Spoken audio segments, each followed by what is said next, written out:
தேசம் இரவு செய்திகள். தேசம் செய்திகள் உங்களுக்காக கொண்டு வருவது மோக்ஷானா.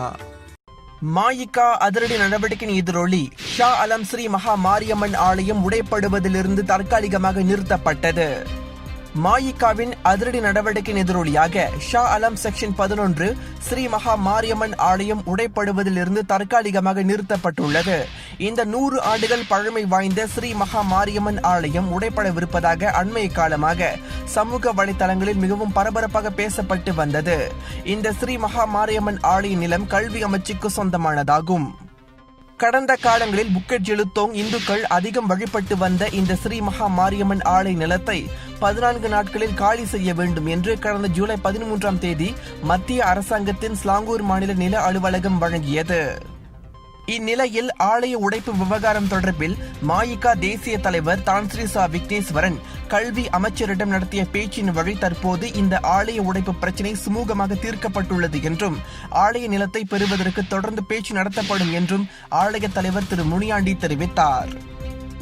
மாயிகாவின் தேசிய தலைவர் தான்ஸ்ரீ டத்தோஸ்ரீ சா விக்னேஸ்வரன் அவர்களின் தீவிர முயற்சியினாலும் மாநில மற்றும் மத்திய அரசாங்கத்தின் கல்வி அமைச்சுடனான பேச்சினாலும் இந்த ஆலயம் உடைப்படுவதிலிருந்து தற்காலிகமாக நிறுத்தப்பட்டதற்கான உத்தரவாத கடிதம் இன்று ஆலய நிர்வாகத்திடம் வழங்கப்பட்டுள்ளது.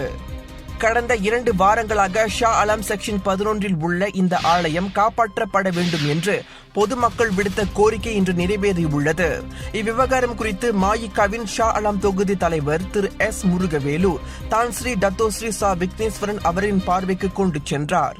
இதனைத் தொடர்ந்து தான்ஸ்ரீ விக்னேஸ்வரன் கல்வி அமைச்சரிடம் பேசி ஆலய உடைப்பை தற்காலிகமாக நிறுத்தியுள்ளார். இந்த பேச்சின் எதிரொலியாக கல்வி அமைச்சருக்கு சொந்தமான இந்நில விவகாரம் தொடர்பில் நடவடிக்கை எடுப்பது தற்காலிகமாக நிறுத்தி வைப்பதற்கான உத்தரவாத கடிதம் ஆலய நிர்வாகத்திடம் ஒப்படைக்கப்பட்டுள்ளது. மாயிகா தேசிய தலைவர் தான்ஸ்ரீ விக்னேஸ்வரன் தம்மை அழைத்ததாகவும் இந்த ஆலயத்தை தாங்கள் நிச்சயமாக காப்பாற்றி கொடுப்போம் என்றும் உறுதியளித்ததன் விளைவாக இந்த வெற்றியை தாங்கள் அடைந்துள்ளதாக முனியாண்டி தெரிவித்தார்.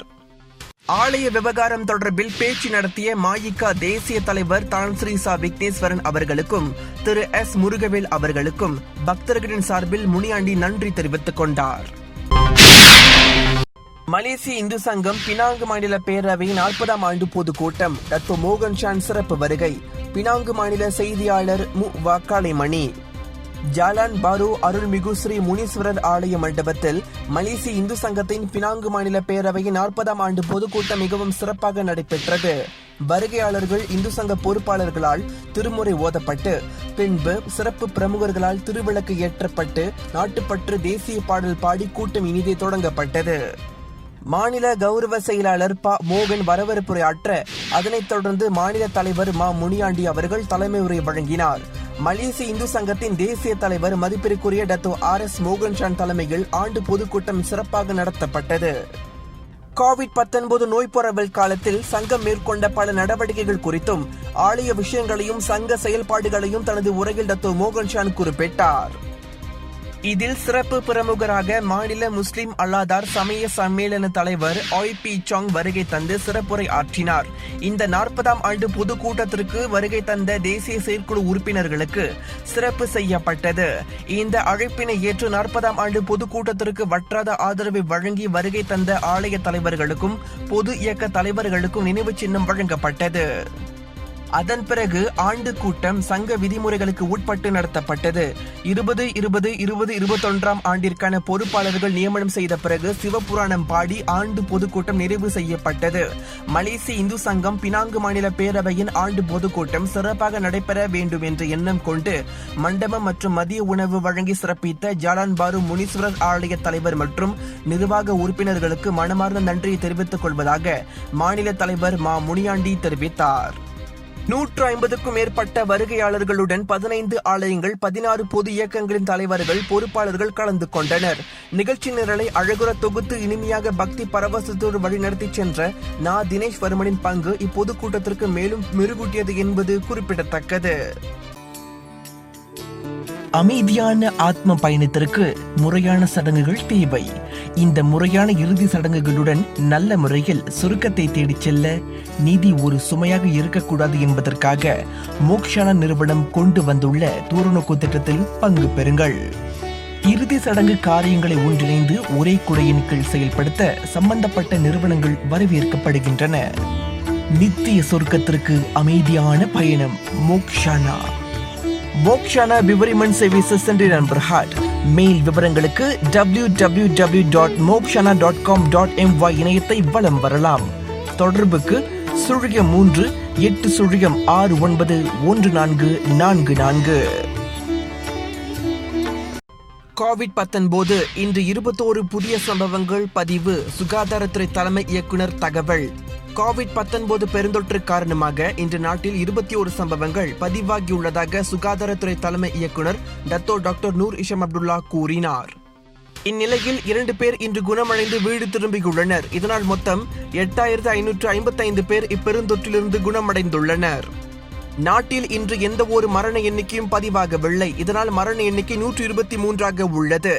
நாட்டில் மொத்தம் 8800 பேர் இதுவரை கோவிட்-19 பெருந்தொற்றில் பாதிக்கப்பட்டுள்ளனர் என்பது குறிப்பிடத்தக்கது.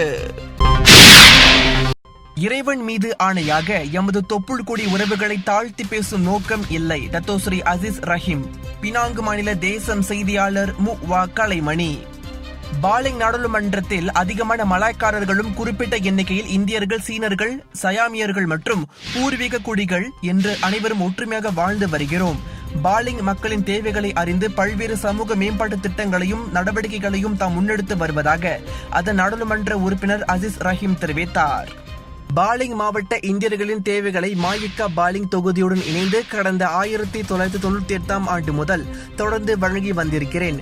நம்மவர்களிடம் பேசும்போது உங்களுக்குள் ஒருவனாக தாய்மொழி தமிழிலே உரையாடி அவர்களின் வேதனைகளையும் இன்னல்களையும் நன்கு அறிந்து உதவி பணிகளை மேற்கொண்டு வருகிறேன்.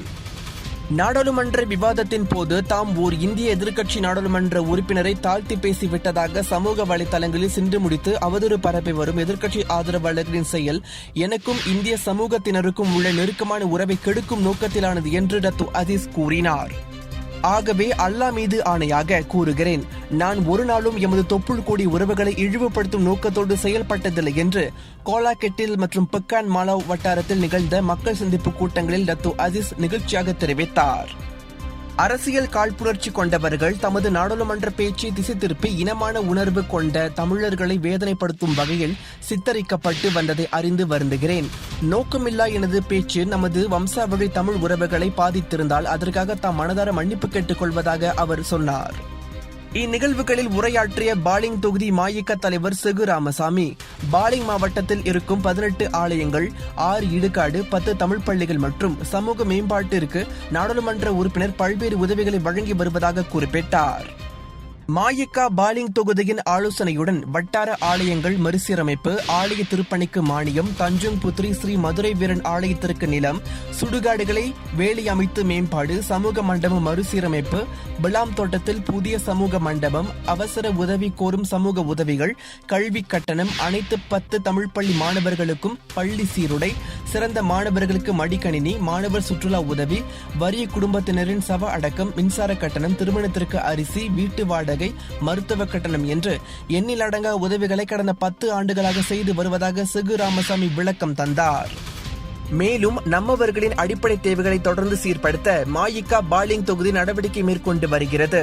இந்நிகழ்வில் டத்தோஸ்ரீ அசீஸ் மற்றும் டத்தேஸ்ரீ கதிஜா அவர்களின் 27ஆம் ஆண்டு திருமண நாள் மக்களோடு மக்களாக கொண்டாடப்பட்டது. இந்நிகழ்வில் பாலிங் தொகுதி ஏற்பாட்டில் நடைபெற்ற மருத்துவ பரிசோதனை மேற்கொண்ட பெக்கா P40 20,000 வெள்ளி காப்புறுதி கடிதம் வழங்கப்பட்டது. பெக்கான் மாலாவில் நடைபெற்ற இந்நிகழ்வில் செங்காலி, ஆரோக்கியம், டேவிட், வெங்கடேஷ், ஆசிரியர் ரவீந்திரன், கணேசன் உட்பட திரளானோர் கலந்து கொண்டனர் என்பது குறிப்பிடத்தக்கது.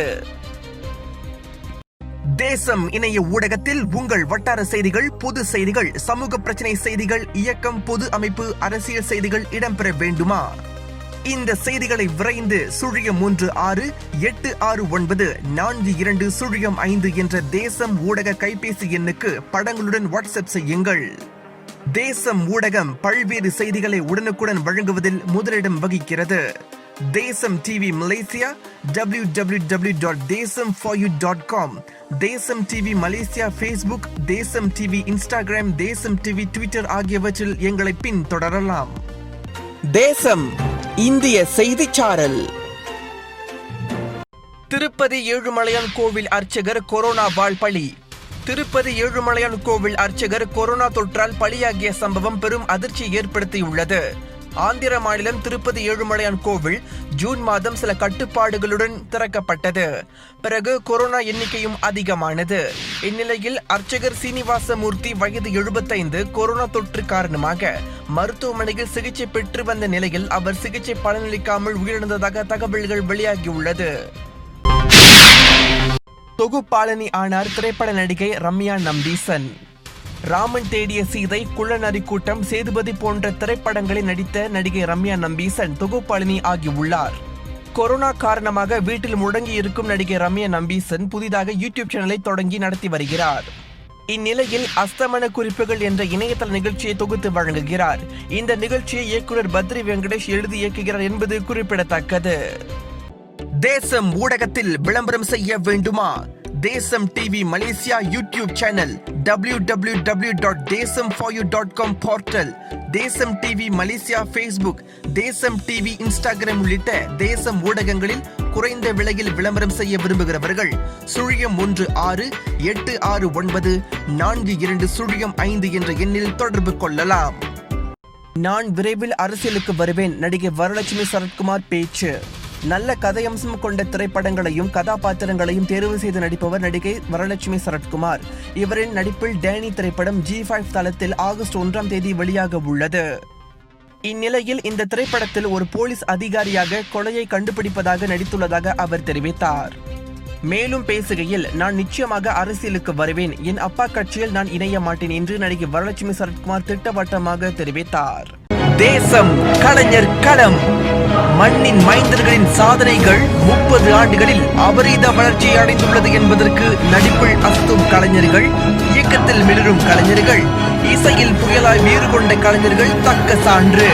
மலேசிய கலைஞர்களுக்கும் தயாரிப்பு, இயக்கம், நடிப்பு, இசை, பாடல், கதை, திரைக்கதை, வசனம், நடனம் என்று பல திறமைகள் இருக்கிறது என்பதை ஒருமித்த குரலோடு தங்கள் திறமைகள், அனுபவங்களை பகிர்ந்து கொள்ளும் ஒரு தளம் தேசம் கலைஞர் களம்.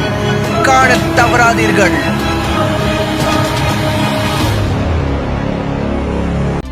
மேலும் சமூகம், சமுதாயம், வர்த்தகம், சுகாதாரம், மக்கள் பிரச்சனை உள்ளிட்ட செய்திகளை தெரிந்து கொள்ள தேசம் தொலைக்காட்சியை பின்தொடருங்கள்.